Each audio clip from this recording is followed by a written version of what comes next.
Thanks for listening. If you'd like to schedule a one-on-one coaching with Dr. Lodhi, please visit drsadaf.com.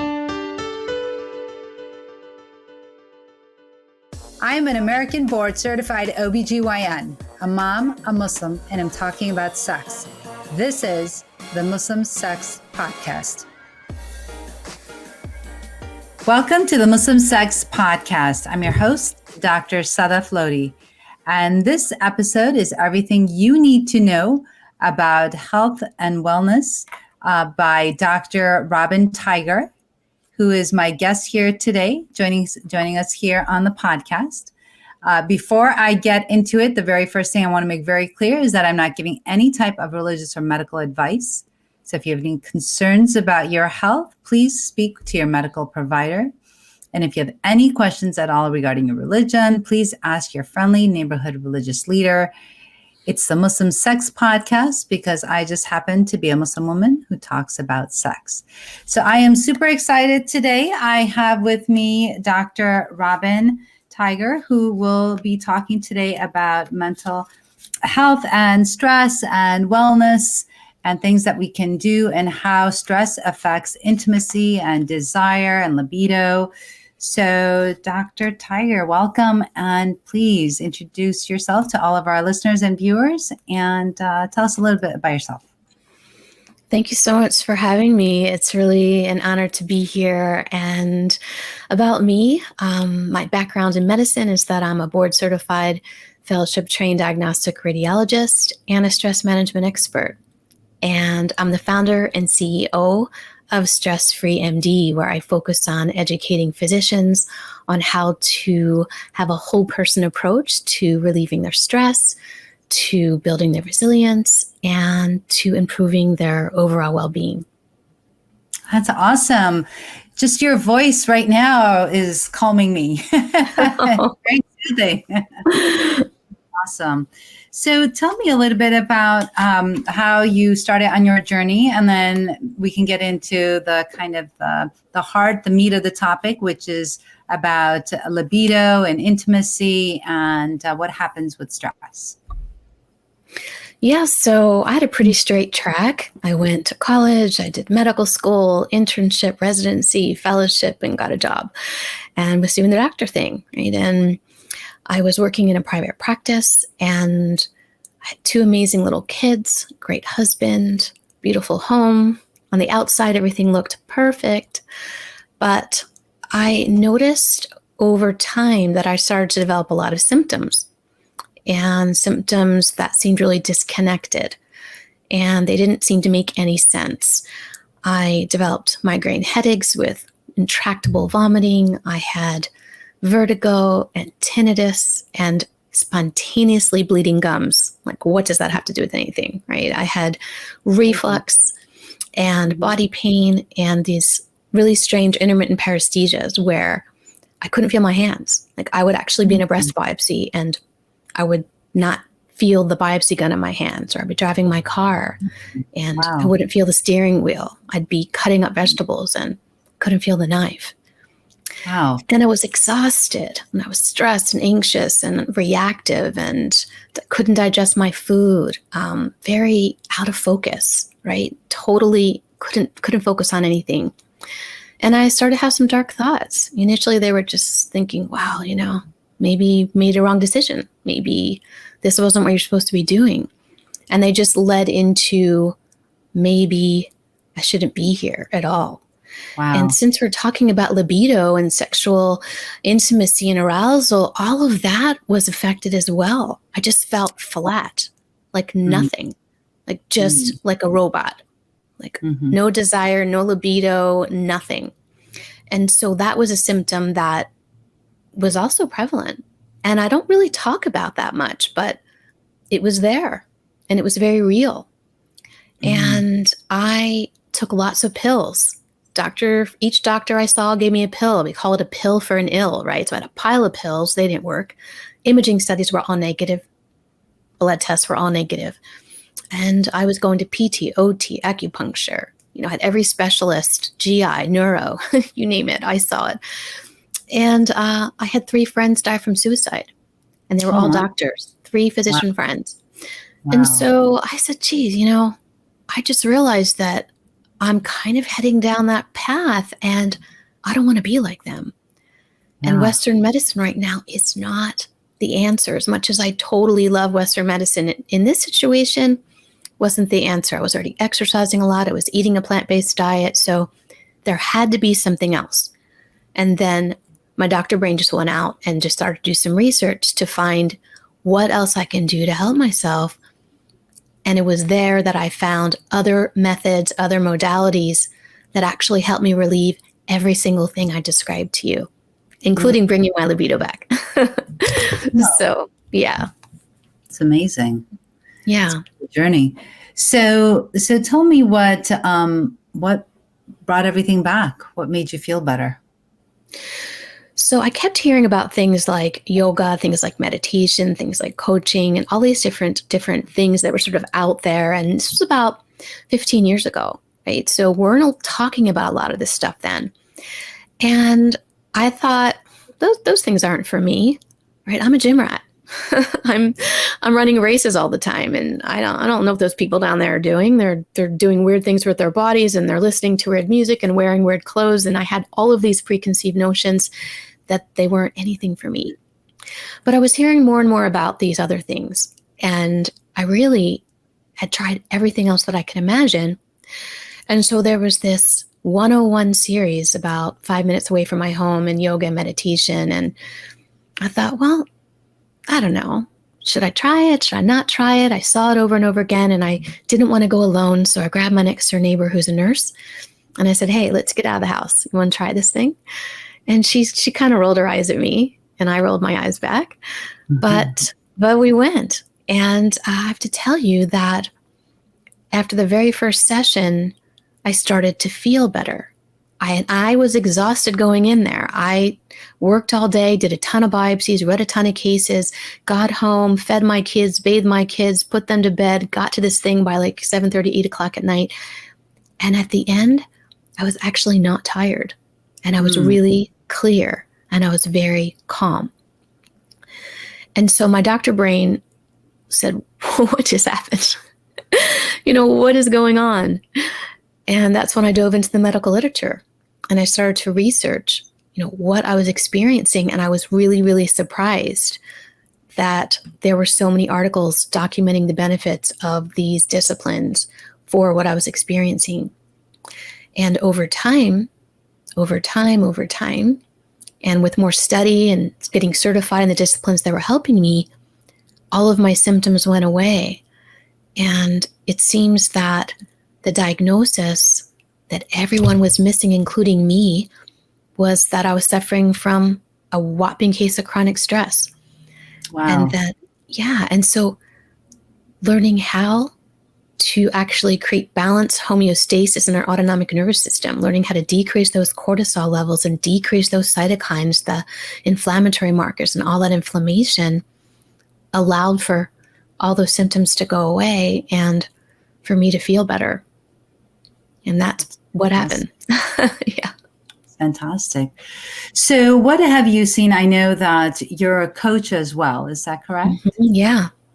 So what have you seen in, say, patients that come to you with perhaps like decreased libido or decrease just, interest and arousal, let's say, within their relationships? Is there something that a process that you take them through, or, how do you go about analyzing how to help them? Yeah, it's really interesting because when I went into helping others, it was really for all the symptoms I described minus the thought of the libido. It wasn't even what people come to me for. No. But what I came to understand was they're verbally saying, I'm sleeping better. My body doesn't hurt that much anymore. I feel comfortable. I can eat my food, digest my food. I'm not reactive. I have focus and concentration. People love being around me. And then I get the whisper, and I got my libido back. Right? And things are really good in the bedroom. And so it's always that whisper. And I came to understand that it wasn't just me. But by educating others in stress relieving tools and bringing that homeostasis back to their autonomic nervous system and allowing them to work with their thoughts, it also affected their ability to be intimate, to enjoy intimacy again, to be with their partner. And it was amazing. And so that was really icing on the cake that I wasn't expecting. But that's what I'm hearing over and over again, which is so wonderful. And so I started letting people know that, hey, this helps that too. And people are knocking more on my door. Yeah. So many studies actually that I've been reading recently discuss that with mindfulness and how that plays a big part actually in arousal and in libido for women that experience that.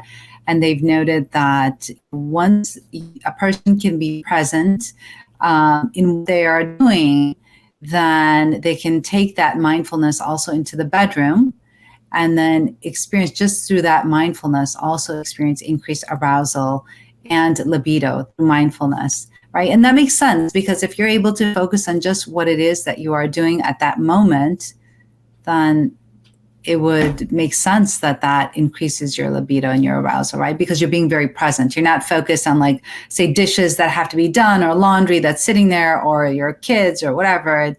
You're just focused on what it is you're doing at the moment and being very present. So, yeah, that's absolutely true. What I find is that that's step 2. So it can be really hard to be mindful when your brain's full of stuff, right? Yeah. And you're out of balance. Your sympathetic nervous system is on overdrive. So what I have found is that using the approach, I like to call it a bottom-up and top-down approach, meaning bottom-up, working with your body's physiology to get to that homeostatic state, to get to that balance in sympathetic and parasympathetic nervous system, and then working with the mindfulness. It's so effective because it can be really hard trying to be mindful and in the moment when there's so much other stuff going on. And when your nervous system is dysregulated, it's really difficult to start working with the mind. So I find that working with the body first gets you to the place where you can then work with your mind. And then it's a beautiful thing. That's fantastic. So what do you suggest when patients come in and ask about working with the mind? Like you're saying, it's working with the physiological aspects of stress, right? So you're talking about decreasing stress. So how do you do that? Like, how do you counsel or coach patients to do that? Yeah, well, I like to think about stress relieving techniques as being divided into 3 main categories, right? As doctors in particular, we're box checkers and we like things super organized in the way that we think, and most individuals do as well. So one category is breath. And so it's very accessible to you. It isn't anything you have to go out of yourself for. And your breath can actually do 4 things. It can calm you down, it can wake you up, it can cool you off, it can heat you up. So in this situation, we're going to work on using your breath to calm you down. And back in medical school, we learned a lot of anatomy and physiology, but we didn't learn how to work with it, that we actually can breathe in a certain way, focusing on some physiology points to calm ourselves down. So breathing in a certain way can bring that homeostasis. Next is working with your movement.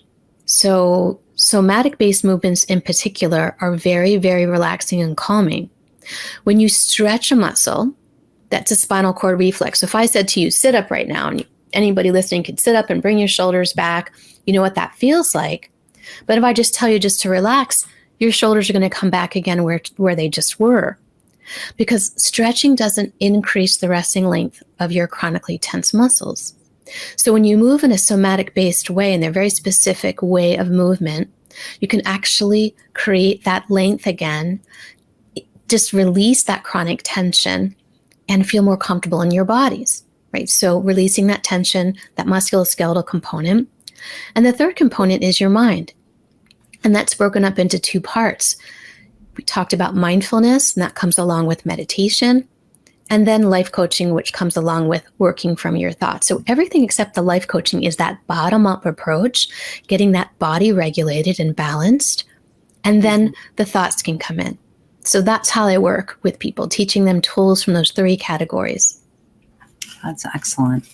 So, and what have you noticed? I know that you said that you mentioned that people tend to feel a bit more relaxed, probably a bit more focused, I would think. What have you noted in your clients? Yeah, totally. So, I mean, we know physiologically that the stress response affects erections, right? Affects erectile function. So, males that I work with have trouble with erections. And in females, the sympathetic nervous system decreases lubrication, it decreases the swelling of the clitoris. And so, we find the opposite happening when people are able to feel calmer and be more in balance and be more in the present moment. Those issues go away. Erections are no longer blocked, lubrication is increased, the swelling is increased, and sexual relations are more pleasurable. Yeah, that makes a lot of sense. What is the typical age of, like, say, one of your clients? Do you have like an age range, or is it just anyone and everyone? What have you noticed in your experience? I would say pretty much 40s to 60s. It's where I am right now. Probably closer to 40s to 50s, and some in their early to mid 60s. That's where I'm seeing a lot of clients. Mm-hmm. I'm wondering, just because I'm thinking, like, during the time of perimenopause, right? Women go through so many changes, and then we hit menopause, and then the estrogen goes away, the lubrication, all of the things, the libido, everything tends to decline. We lose that estrogen. So I'm wondering how that impacts also the stress, right? That women already have and are experiencing all these changes. Have you noticed anything, like a difference between your, say, like your perimenopausal women and your menopausal women in terms of how well they react to the coaching and, the benefits of that? Have you noticed any difference between the two? Yeah, I definitely think that we need to add some aids when we get into that perimenopause, menopausal time, compounding hormone creams. Again, we're not talking about giving medical advice, but it's very common for a practitioner to prescribe estrogen, testosterone type creams to keep the vaginal tissue healthy, right? So we can't only work with our tools to get that homeostasis going and then combat what's going on hormonally. So we do need to combine everything together. So whether it be adding, lubrication for when women are and men are experiencing intimacy, aiding with lubrication is fine. Aiding with, whatever your doctor is prescribing with respect to the vaginal tissue. There are many different things that can help that. So it's not saying when you go into menopause, you're not going to need anything else. Definitely not saying that. I personally use a compound cream. It's made things a lot better. Definitely use lots of lubrication. I think there's no shame in any of that and putting it out there and letting people know that that's normal and that's okay. But it still works in conjunction with keeping your stress response down, getting your mind engaged, getting that balance, and using what other aids that you need to keep your body as healthy as possible during these changes. Right. Absolutely. I agree with you 100%. It's amazing, right? The effects that stress has, and especially chronic stress, and the increased cortisol levels and the adrenals working overtime in the stress. Are there any other modalities that you recommend for your clients or your patients? I know you talked about breathing and movement and stretch, is there, and the life coaching. So typically when you take on a client, how many, is it, do you do like a package? Is it like how many sessions do you typically do before you notice a change or before a client notices a change? I'll frequently hear in the first week that people are feeling better because they learn some self-regulation tools. I give them a little bit of each. They listen to meditations. I have meditations for sleep, meditations for daytime. And a lot of the things that I teach are very, very quick to do. So even though a typical class, for example, might be an hour long, many of my clients are physicians and they're super busy people, right? So I have deconstructed the tools to just a couple minutes. If you've got a minute, I've got something for you to do. If you got 10 minutes, I've got something for you to do. So really keeping things accessible. And they feel better pretty quickly because you can actually work with your own nervous system very, very quickly and feel better really, really quickly. It's amazing. We were just never taught this stuff. I don't know why, but we learn. Definitely we're not. No, that's amazing. So what if you took the people listening to this podcast, would you mind taking us on through like a 1-minute meditation? Oh, meditation? Sure. Yeah. Okay. We can do a meditation opening up the senses. So if you're listening, even if you're driving, you can go ahead and do this. I just would not recommend closing your eyes, of course. So wherever you are, make sure that you are comfortable in your seat. And that means that your feet and your back are supported. And you don't ever want to choose between that. So if you have to put something behind you or something under your feet, do that. If you are lying down, make sure that you're comfortable lying down. And if that means putting a pillow under your legs and under your head, do that. And then just settling into whatever support is beneath your body. And if you'd like to just soften your eyes, you can soften them or close your eyes if you're comfortable doing that, as long as you're in a safe space to do so. And then I invite you to open up your senses, and your 5 senses are always available to you. Drawing in anything that you may hear, the sound of my voice, the sounds that are surrounding you, maybe inside the space that you're in, the sounds that may be outside the space you're in, noticing all the sounds. Maybe even the sound of your own breath.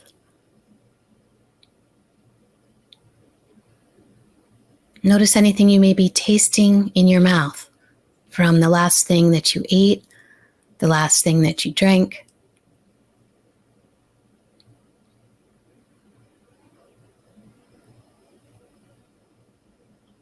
Noticing anything you may smell.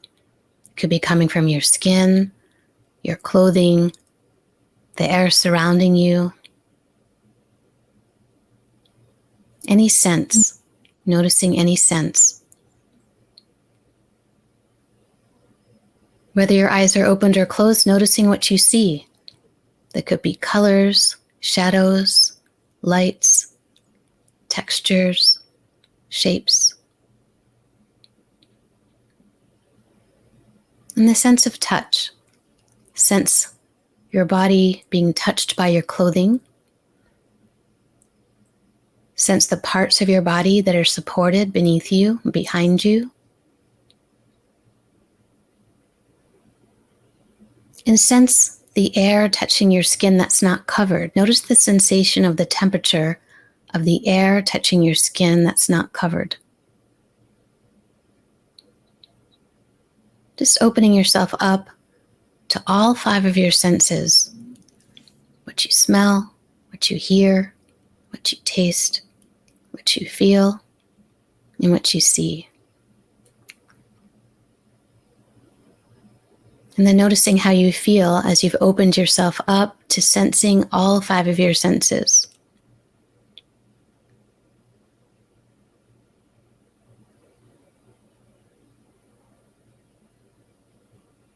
And you can rest here, or you can open your eyes and continue doing whatever it is you're doing.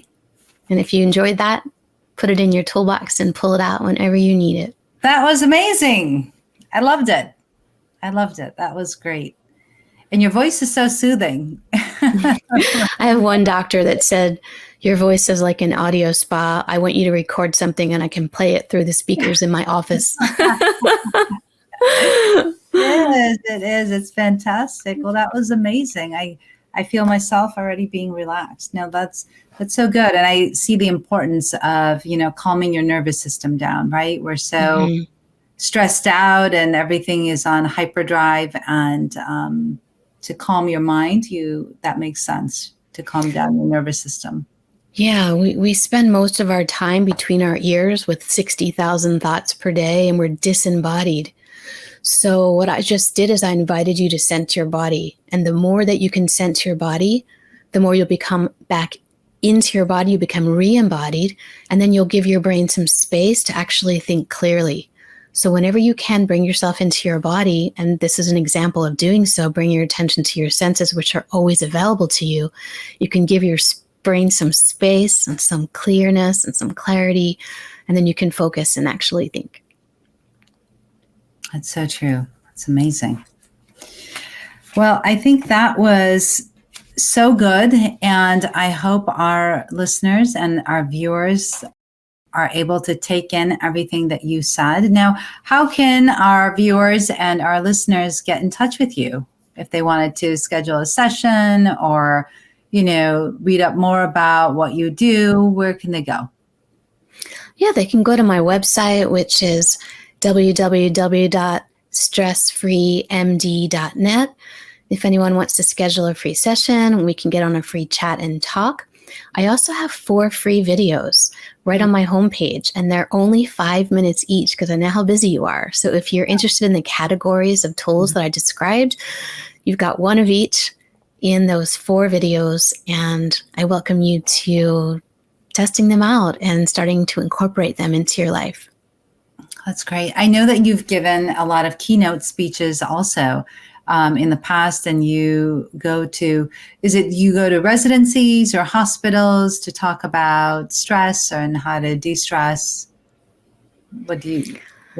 Yeah, anywhere I can. I have a podcast, which is Stress Free MD Podcast, where I teach tools as well. I present virtually and in person at institutions, at conferences, wherever I can. Wherever somebody has a group that wants to learn, I'm there. And I love it. I love it, whether it's a small group, whether it's several hundred, 1,000. Everyone needs this information. Everyone needs this education. Everyone deserves to learn it, to learn how to take care of themselves and to feel better by themselves. Absolutely. Absolutely. Well, that's fantastic. Well, thank you again, Dr. Tiger, and thank you for joining us.